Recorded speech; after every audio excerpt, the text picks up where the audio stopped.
Hoe is het met Johanna? Moe? Oh, zwaar. Ja, ja, ja. Ga je nog weg dan? Ga je nog weg? Mag ik eigenlijk een keer thuis zijn?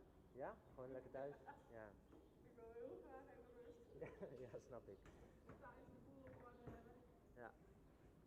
En de kinderen schoonmaken en dat soort weet je wel. Van alle ja. Ziekheid tot 2000 of zo. Ja, ja, precies, ja. Hij doet het ook gelijk. Ja. Nou, Trein zegt dat er geen uitvallers zijn. Dus we moeten even goed volgen in de gaten houden of dat ook nog blijft. Ja. Ja, iets van 23 paardjes zag ik. Dus. Ja. Ik hou het mee in de gaten. Ja, is goed.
Kan hij beginnen?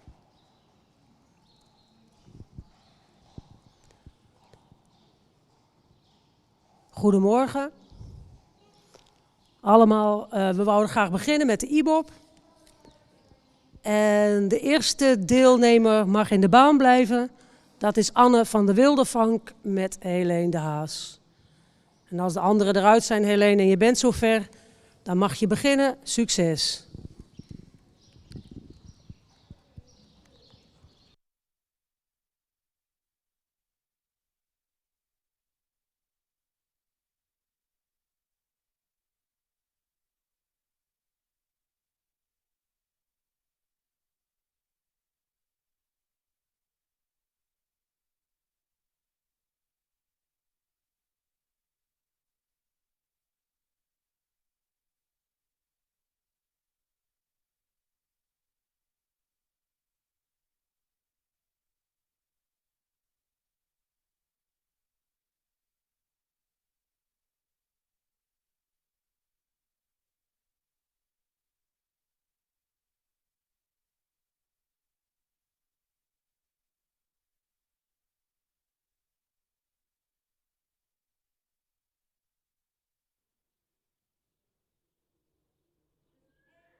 Dankjewel Helene. We hebben gekeken dus naar Anne van der Wildervank. Een paard wat netjes voorgesteld is. Maar waar we eigenlijk in alle 3 gangen zien dat het achterbeen gewoon sterker zou mogen doortreden. Hij doet netjes wel zijn ding, maar de stap is best wel kwetsbaar. En daarin ook zou hij meer of krachtiger mogen doortreden. De draf heeft wel souplesse en is lichtvoetig, maar mist echt de aansluiting in de bovenlijn. En dat zien we ook weer terug in de galop. Moet meer eigenlijk doorspringen vanuit het achterbeen. En meer ruggebruik dan tonen. We hebben de volgende cijfers. Stap een 6, draf 6,5, galop 6, houding en balans 6,5, souplesse 7, schakelen 6,5, impuls 7, maakt een totaalscore van 70,5. We gaan door met nummer 2, Filena NMK. Met Esther Liano. Als je zover bent, Esther, mag je beginnen. Succes!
Bedankt Esther.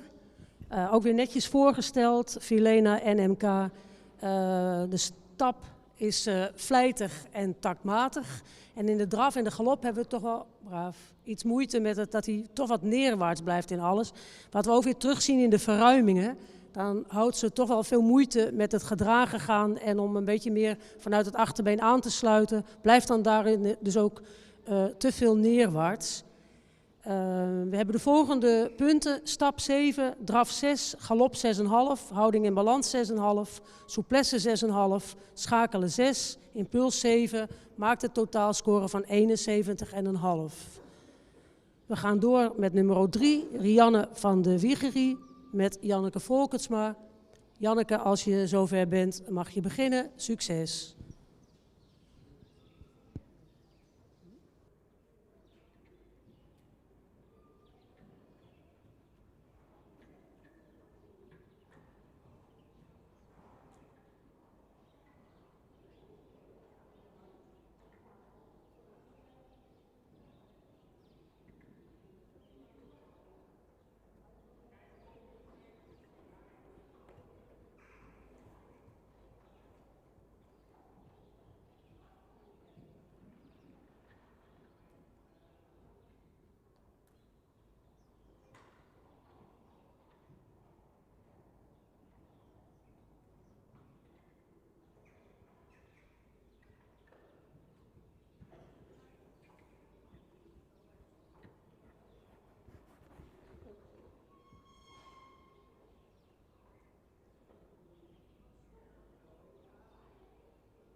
Wij hebben gekeken naar nummer 3, Rianne van Wiegre, voorgesteld door Janneke.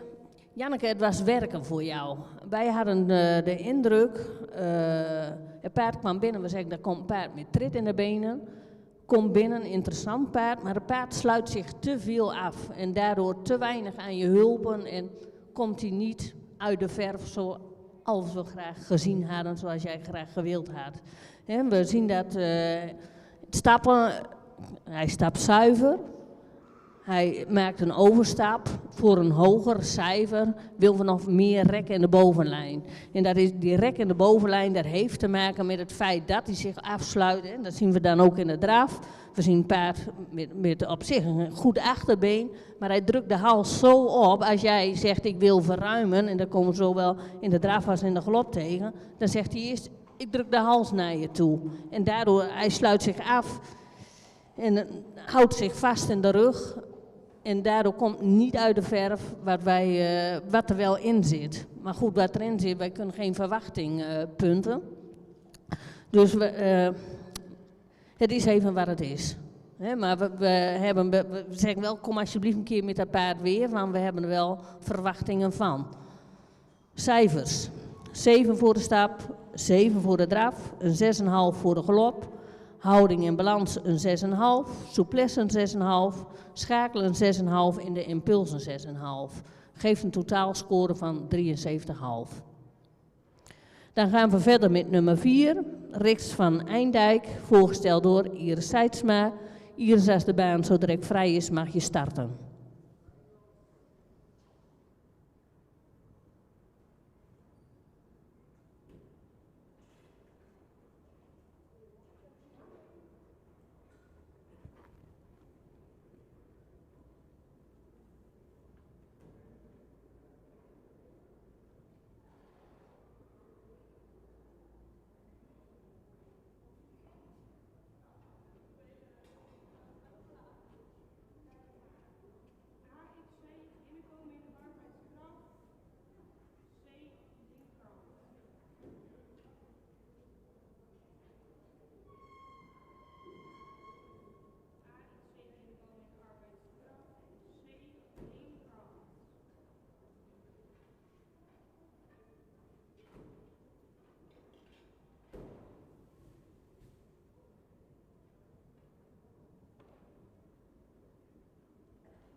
Wij hebben gekeken naar nummer 4, Rix van Eindijk, voorgesteld door Iris Seidsma.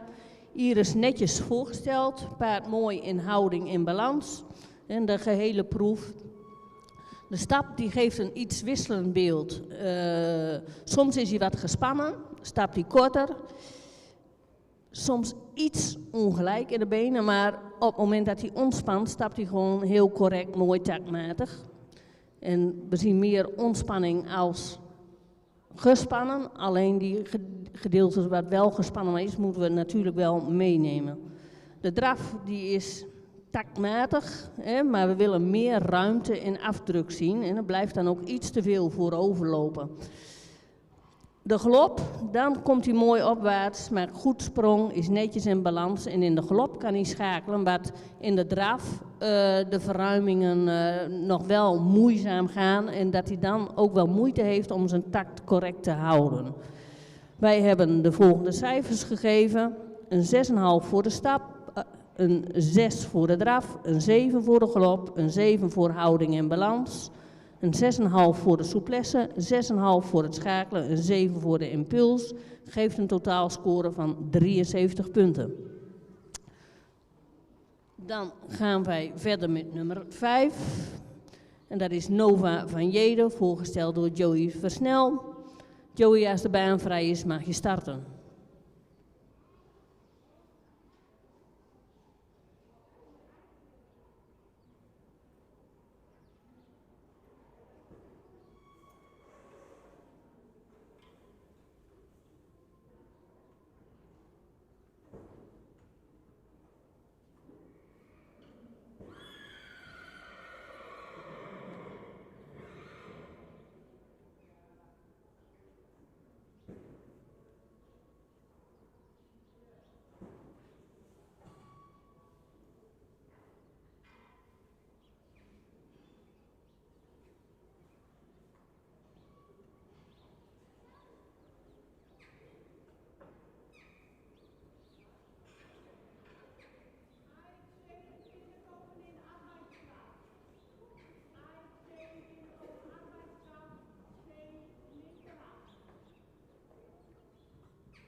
hebben gekeken naar nummer 5, Nova Jede.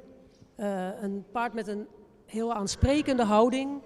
Hij heeft nog wel wat moeite ook om af en toe wat gedragen te blijven. Dat zien we vooral in de verruimingen.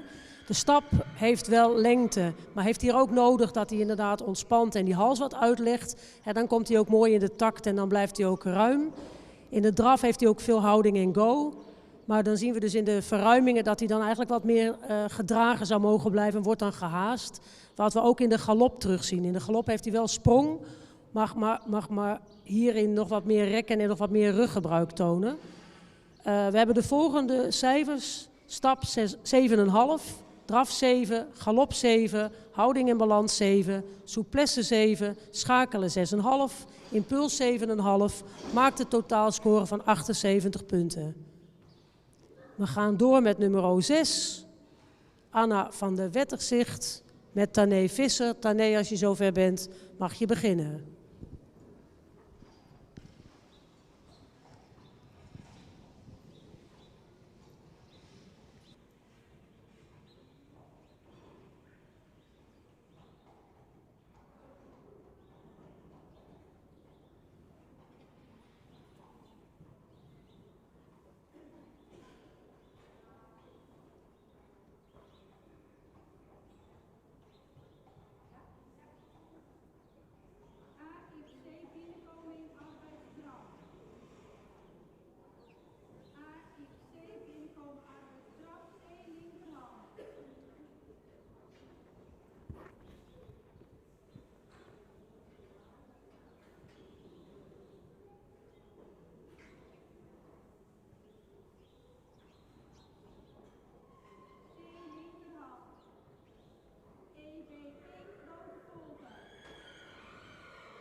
We hebben gekeken naar nummer 6, Anna van Wetterzicht.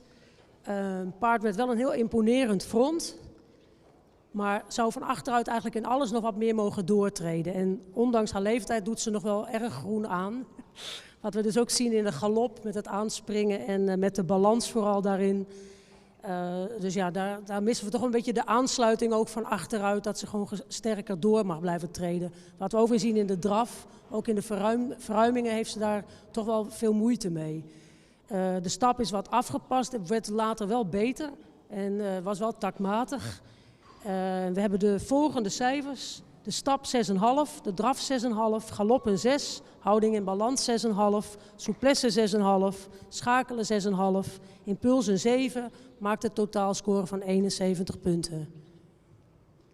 We gaan door met nummer 7, Otis van de Oostkade, met Raleigh van Dinter, succes.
Dit was de proef van nummer 7. Het is van de Oostkade, voorgesteld door Ranja van Dinter. Ranja, stoerpaard wat binnenkomt. Het probleem zit erin dat het paard zich de hele proef verstopt. Blijft de hele proef, echt wat hij nu ook doet in de stap, ver achter de loodlijn. En waardoor het achterbeen niet door kan komen. Kijk, het paard moet nog echt meer groeien in de kracht. Maar dan moet hij ook de kans meer krijgen met meer halslengte om het achterbeen ook door te laten komen. In de stap blijft hij nog wat te gespannen, houdt hij ook zo'n dansende pas in zich. Hè? En dan heeft hij dan soms moeite met de takt. De stap die blijft ook te veel achter de looplijn. Hè? Dan brengt hem ook met de verruimingen in de problemen. Ook daar gaat hij takfouten maken. Je hoort hem ook heel vaak in zijn ijzer tikken. En de galop, doordat hij aan de voorkant zo in de krul blijft, kan hij achter niet doorkomen en blijft hij in de galop te hoog in het kruis. Dus probeer dat rijtechnisch te verbeteren. Dan kan je paard gaan groeien in de kracht. Maar met de voordeur zo op slot, kan dat achterbeen geen kant op. Cijfers. Stap een 5, draf een 6, galop een 6, houding in balans een 6, souplesse een 6, schakel een 6, impuls een 6,5, geeft een totaalscore van 64,5. Dan gaan we...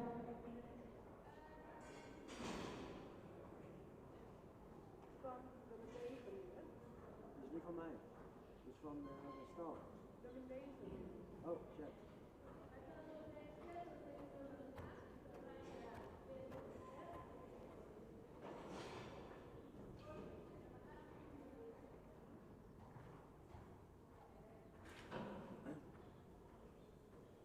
De telefoon is uit.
We hebben gekeken naar nummer 9, Nina van het Rooske.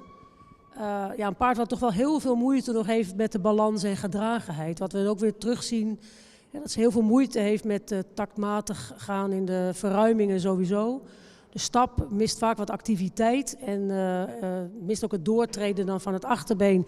Is hierin erg kwetsbaar. En de draf ook mist de ruimte en is erg neerwaarts. En mist daarin de draagkracht, wat je dus ook weer terugziet in de verruiming, dat hij dan moeite heeft met de takt. De galop, de linker galop heeft iets meer balans dan de rechter. De rechter kon je ook zien dat ze dan heel veel moeite heeft in die volte om in balans te blijven. We hebben de volgende cijfers: stap 5,5, draf 6, galop 5,5, houding en balans 5,5, souplesse 6, schakelen 5,5, impuls 6,5 maakt een totaalscore van 63 punten. We gaan door met nummer 10, Marinte van Heesens met Gita Hogers. Gita, als je zover bent, mag je starten. Succes!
Bedankt Gita. We hebben gekeken naar nummer 10, Marinte van Heesens. Ja, een paard wat wel wat spanning ook steeds had.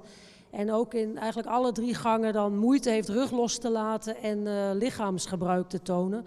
Blijft dan inderdaad in alles wat strak en te gespannen. De stap is wel takmatig, maar ook zou meer mogen doortreden. De draf heeft wel activiteit, maar is dan toch wel neerwaarts. En in de verruimingen wordt ze erg gehaast. In de galop was ook hierin wat te gespannen. En dan moeite over de rug te galopperen en zou hierin meer mogen doorspringen. We hebben de volgende cijfers. Stap 6, draf 6, galop 6, houding en balans 6, souplesse 6, schakelen 6, impuls 6,5. Maakt de totaalscore van 66,5. We gaan door met nummer 11, Japke van Jonkers-Huizen. Huizen. Maar met Marijke Bondhuis. Marijke, als je zover bent, mag je beginnen. Succes!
Wij hebben gekeken naar de verrichting van Marijke Bondhuis met haar Japke van Jonkershuizen.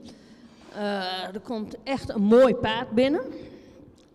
Het probleem is een beetje, Marijke, hij houdt zich te vast in zijn lichaam.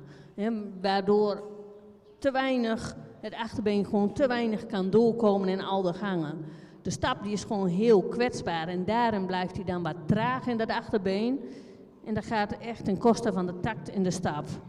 De draf, hij heeft op zich veel voorbeen gebruikt, maar dan moet hij het voorbeen nog iets meer uitleggen, want dat blijft nu soms nog wat hectisch.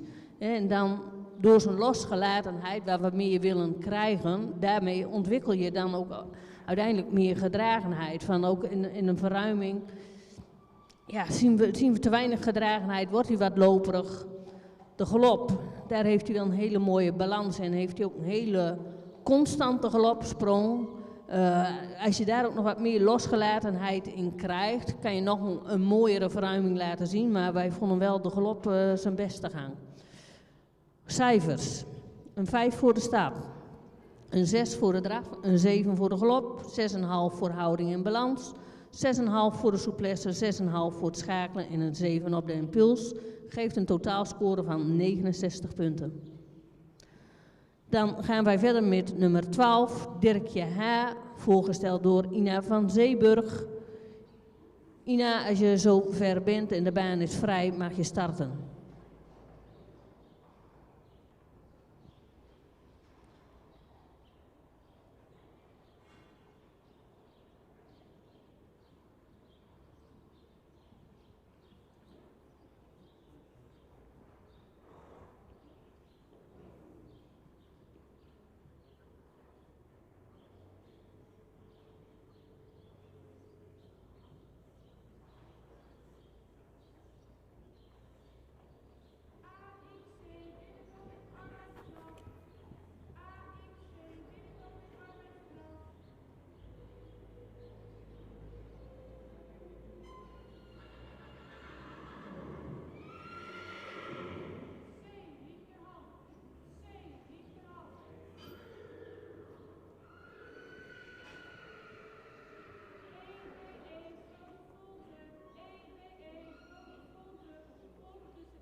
Ina, bedankt voor deze presentatie van nummer 12, Dirkje H. Ik kan zeggen, gewoon heel sympathiek voorgesteld. We keken naar een paard wat misschien wat rijker in het front mag zijn, maar het paard toont veel lichtvoetigheid en een mooie souplesse. De stap die toont overstap, mocht nog iets losgelaten door het lichaam en wat actiever vanuit het achterbeen stappen, maar stap wel goed takzuiver. De draf echt lichtvoetig, toont veel souplesse met mooie verruiming. De galop, daar maakt hij voldoende sprong, is hij goed in balans. De eerste verruiming die mocht wat overtuigender zijn. Linksom galoppeerde die heel mooi, liet je ook een correcte verruiming zien. Wij hebben de volgende punten. Een 6,5 voor de stap, een 7 voor de draf, een 7 voor de galop, een 7 voor houding en balans, een 7 voor de souplesse, een 7 voor het schakelen, een 7 voor de impuls, geeft een totaalscore van 75 punten.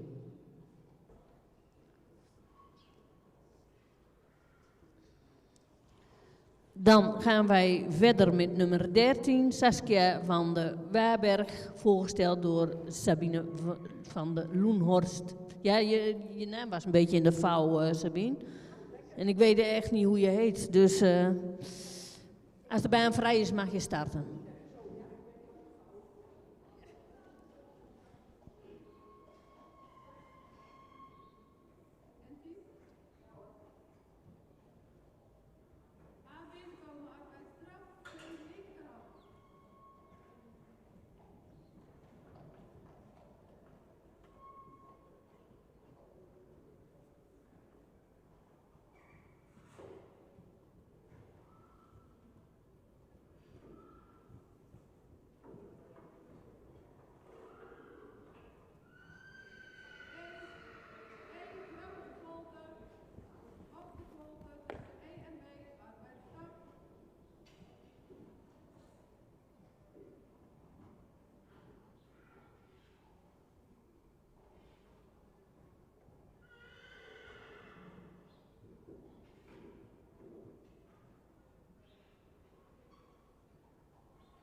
We hebben gekeken naar nummer 13, Saskia van Waarberg. 5 voorgesteld, Sabine. Een paard met een goede instelling en veel go. Heeft in de stap veel ruimte, takmatig. Zou nog iets meer vanuit het schouder soms mogen. De draf toont veel ruimte en souplesse. Ook in de verruiming veel go, maar blijft daarin dan ook keurig takmatig. Galop heeft sprong en opwaarts. Zou iets meer buiging in het achterbeen mogen hebben. En rechts liet ze zich iets mooier los. Maar over het algemeen gewoon een fijn paard ook om naar te kijken. Vooral de instelling en de activiteit die ze toont. Stap een 7,5. Draf 8. Galop 7. Houding balans 7. Souplesse 7,5. Schakelen 7,5. Impuls een 8 maakt 82 punten. We gaan door met nummer 14. Roos van de Hoge Geest. Met Sandra de Groot. Sandra, als je zover bent, mag je beginnen. Succes.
We hebben gekeken naar nummer 14, Roos van de Hoge Geest, met Sandra de Groot.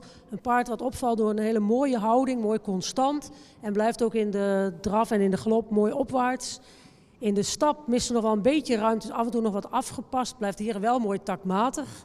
De draf dus, wat ik al zei, hele mooie houding en een hele correcte arbeidsdraf.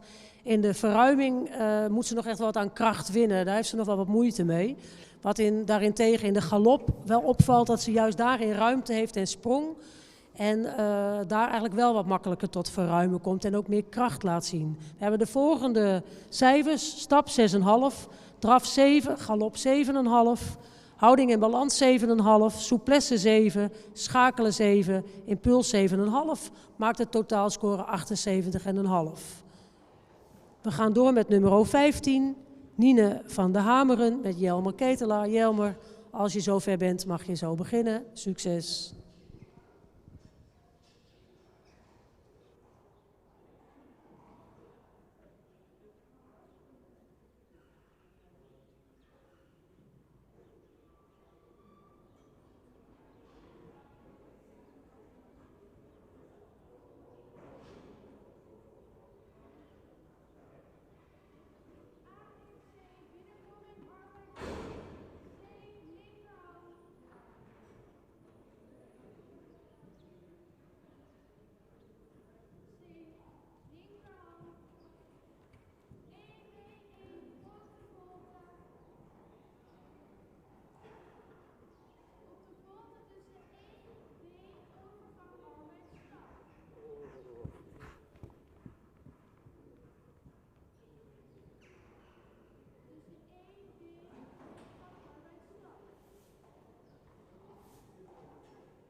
Wij hebben gekeken naar de verrichting van Nina van het Hameren.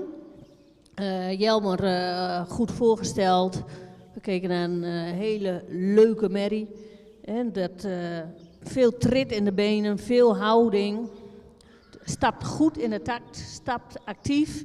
Eerste stapje kon nog iets overtuigender qua ruimte, maar gaandeweg de proef liet ze een mooie overtuigende stap zien. De draf, ja, veel trit, veel houding. In de verruiming zien we een mooi voorbeengebruik. Met het achterbeen moet daar nog iets meer tot dragen komen. En daardoor is in de verruimingen nog iets gehaast. De galop die valt op gewoon al vanaf de manier van het aangalopperen. Het paard gaat zitten, toont heel veel balans, springt heel mooi vanuit de schoft omhoog. En het achterbeen springt hier heel goed door en ook een heel mooie verruiming vanuit de schouder. Dus we hebben genoten van de galop. We hebben eigenlijk wel van de hele proef genoten, hoor. Cijfers.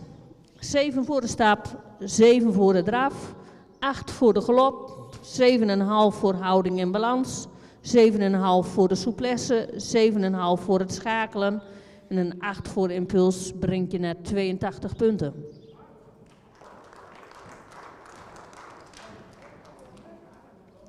Dan doen we voor de pauze 1 minproef. Nummer 16, Lietske van Ridderdijk, voorgesteld door Age Okkema. Age, je mag starten. Succes.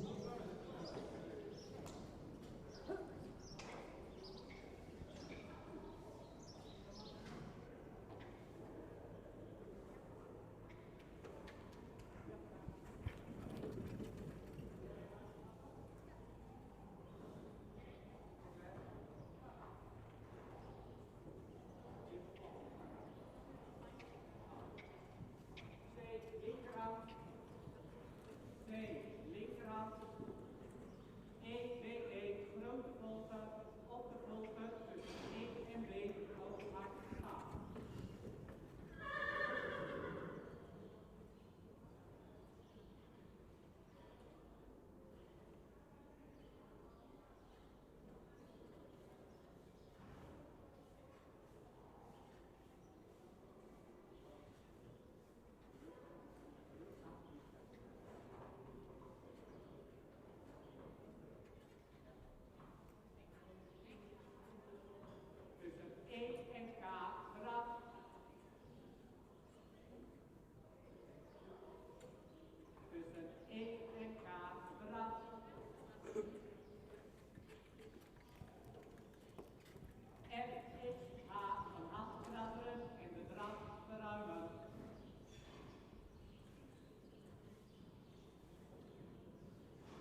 Wij hebben gekeken naar nummer 16, Liedske van het Ridderdijk, voorgesteld door Aag Hokkema. Een stoere merrie. De stap die is goed zuiver in de takt. We zullen nog iets meer ruimte willen zien. En ook nog gewoon net iets constanter in het ritme. De draf die heeft heel veel kracht, veel souplesse, veel ruimte. Blijft daarin heel veel houding maken. Liet een hele mooie eerste verruiming zien. Tweede was iets moeilijker. De galop. De eerste galop wat meer moeite met de balans. En gewoon de galop over het algemeen vonden we iets moeizaam dat je haar aan de praat moest houden. Hè? De galop, de maaksprong. Maar het mag allemaal nog iets vanzelfsprekender zijn voor hogere cijfers. Wij hebben gegeven 6,5 voor de stap, een 8 voor de draf, een 7 voor de galop, 7,5 voor houding en balans, een 7,5 voor de souplesse, een 7 voor het schakelen, een 7 voor de impuls, geeft totaalscore van 79,5. Hebben we nu even een korte pauze. Van een kwartiertje zal de baan even gesleept worden en dan gaan we verder met nummer 17, Roos van der Hennebos, ook voorgesteld door Age Okkema.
Bedankt Agen. We hebben gekeken naar nummer 17, Roos van de Hanebos. Ja, een paard wat wel heel veel moeite heeft met de balans en de aanleuning. Vooral de aanleuning, zo moeilijk om er daar een beetje bovenin, een beetje constant te houden. Dat zien we eigenlijk in al de 3 gangen terug. De stap heeft erg veel moeite dan met de takt, is dan soms gehaast. En moet daar in de pas echt wel beter af gaan maken. De draf ook dus blijft dan neerwaarts. En wat we ook in de galop zien, neerwaarts, wel voldoende sprong in de galop. Maar dan ook wordt ze weer te gehaast. En dan steeds de aanleuning die heel zoekerig is. Dat blijft nog wel even een dingetje. Dan is ze jong genoeg, dus dat is waarschijnlijk ook een kwestie vooral van kracht. En meer gedragen gaan worden en blijven. We hebben de volgende cijfers. Stap 5,5, draf 6, galop 6,5, houding en balans 6, souplesse 6,5, schakelen 6, impuls een 7, maakt een totaalscore van 67,5. We gaan door met nummer 18, Else T. van de Boppelone met Jelmer Chardon.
We hebben gekeken naar nummer 18, Elze van de Boppallone. Netjes voorgesteld, Jelmer. Echt een paard met een mooie houding, aansprekende draf en heel constant. De stap is daarentegen wel wat moeizaam. Zou wat meer mogen doorstappen. Blijft hierin wel taktmatig, maar dan toch iets kort en mist daarin wat lichaamsgebruik. De draf, de verruimingen zou ook nog wat overtuigender kunnen. Maar zoals ik al zei, voor de rest is het wel een hele mooie houding. Heeft ze trit en lossigheid in de gewone arbeidsdraf. En de galop is heel makkelijk, galoppeert ze aan, heeft voldoende sprong en afdruk, maar ook zou in de verruiming iets meer kunnen overtuigen. We hebben de volgende cijfers: stap 6, draf 7,5, galop 7,5, houding en balans een 8, souplesse 7, schakelen 7, impuls een 7,5, maakt een totaalscore van 79,5. We gaan door met nummer 19, Rut van Luciana. Met Age Okkema. Als Age zover is, mag hij zo meteen starten.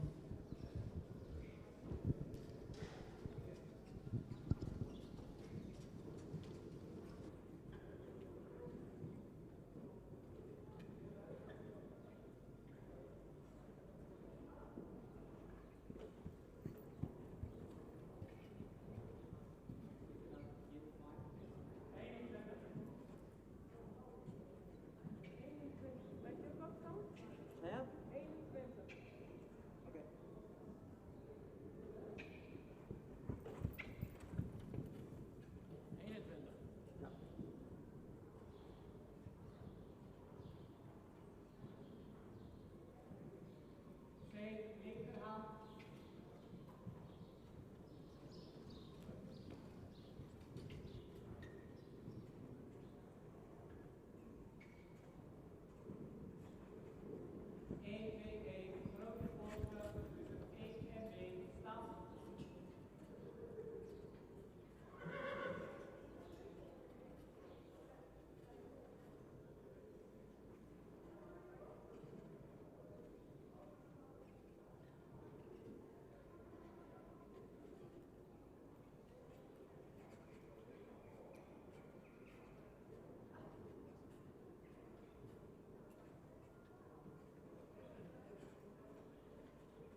Wij hebben gekeken naar nummer 21. We wijken even van de catalogusvolgorde af. Dit was Sietsk VW met eigen Okkema. Het is een aansprekend, parmante verschijning. En dan hebben we het wel over het paard en niet over de minder. Met alle respect eigenlijk hoor. Ik zeg, het is een aansprekende verschijning. Een parmantig beestje. Een mooi parmantig paard met veel go. We hebben de stap, die is goed in het takt. Vinden we nog iets afgepast. Hè? We zullen graag zien dat hij daar nog even iets meer bodem zal pakken. De draf heeft zich gewoon heel mooi vlijtig voorkomen. Hè? Veel activiteit, blijft goed opwaarts. Heeft gewoon mooie expressie in het voorbeen.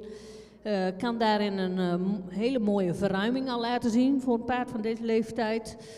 En de galop, ook veel schoudervrijheid in de galop. Correct achterbeen, het aangalopperen kost nog een beetje moeite. Wat dan ook wat balans verliest. Maar zeker een aansprekende verschijning. De volgende cijfers voor deze combinatie. Voor de stap een 6, voor de draf een 8, de galop een 7, houding en balans 7,5, souplesse 7,5, schakelen een 7 en de impuls een 8 geeft een totaalscore van 79,5 punten. Dan gaan wij verder met nummer 20, Bo van het Landsink, voorgesteld door Udo de Haan. Udo, als de baan vrij is mag je starten. Succes!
Wij hebben gekeken naar nummer 20.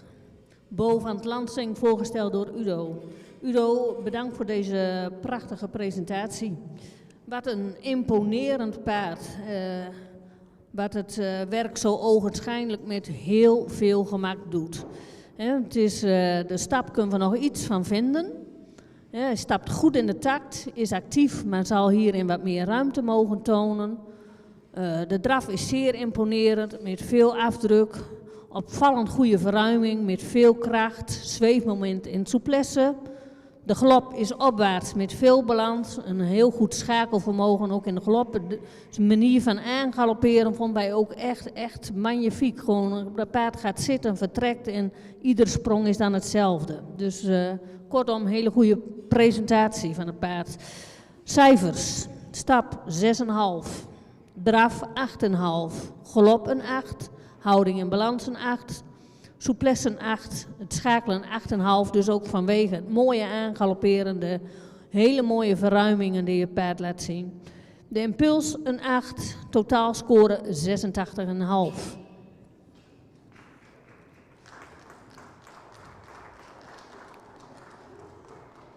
Dan gaan we zo direct verder met nummer 22, Pleun van het Pelkstuin. Of komt eigenlijk nog met nummer 19, dat weten we niet. Verrassing. Oh, 19 komt niet. Dus we gaan verder met nummer 22. Met Pleun van Pelkstuin, voorgesteld door Hendrik Eppinga.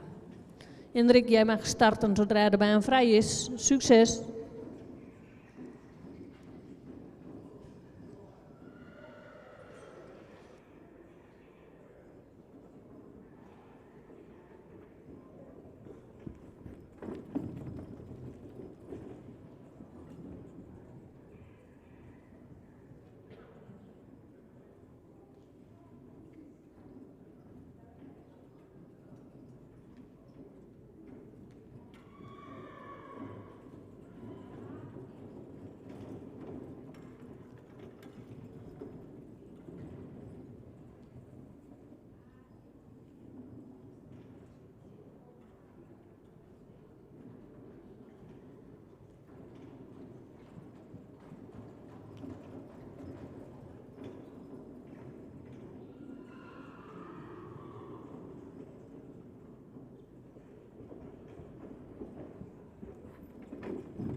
We hebben gekeken naar nummer 22, Pleun van Pelingstuin met Hendrik Eppinga.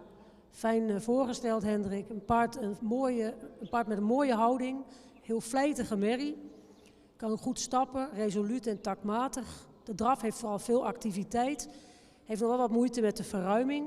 Galop valt echt heel positief op. Galoppeert heel makkelijk aan. Met veel ruimte, veel sprong en balans al. En blijft ook heel fijn opwaarts. We hebben de volgende cijfers. Stap 7, draf 7, galop 8, houding en balans 8, souplesse 7,5, schakelen 7,5, impuls een 8, maakt een totaalscore van 83 punten.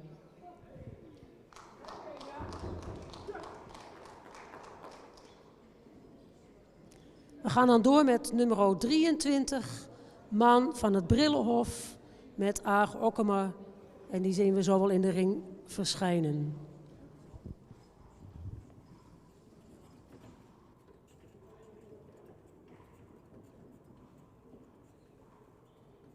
Nummer 19, die komt niet meer.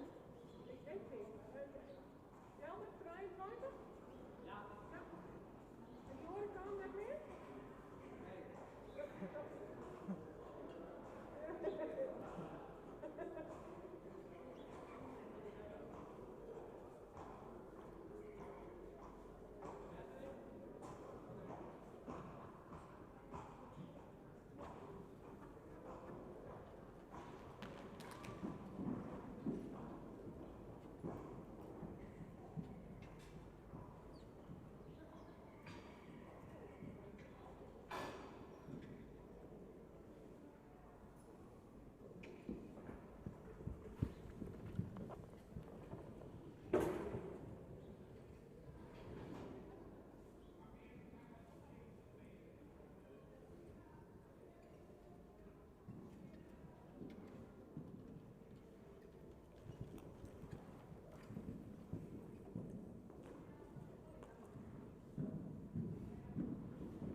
We hebben gekeken naar nummer 23, Maan van het Brillenhof.